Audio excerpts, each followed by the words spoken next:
A British Airways BAC 111 is climbing out of Birmingham. It's June 10, 1990. It's a short flight to Spain. On board are 87 people. It's a routine flight. The aircraft reaches 17,000 feet. Then, a loud explosion rips through the cockpit.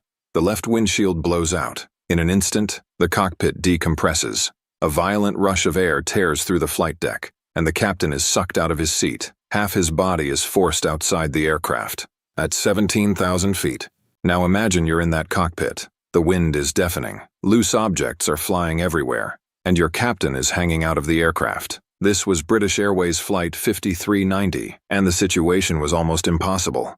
The first officer is suddenly in control. He's fighting to keep the aircraft stable, while dealing with explosive decompression. But the captain isn't gone. Cabin crew rush into the cockpit. They grab onto him, holding his legs, keeping him from being pulled completely out. The force of the air is immense. They can barely hold on, but they don't let go. The aircraft is still flying at high speed, descending rapidly. The first officer calls for an emergency landing. They divert to Southampton, but the situation is getting worse. The wind is freezing. The captain is unconscious. His body is exposed to the outside air, and the crew are still holding him in place. Minute after minute, fighting the force of the wind. Now imagine holding on to someone while the aircraft is flying at hundreds of miles per hour. One slip, and he's gone. Finally, the aircraft approaches the runway. The first officer lines up for landing. The BAC 111 touches down safely. Emergency crews rush to the aircraft, and somehow, the captain is still alive. He had been partially outside the aircraft for over 20 minutes,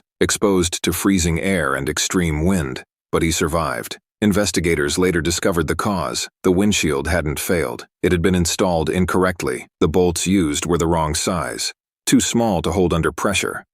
At altitude, the windshield simply blew out.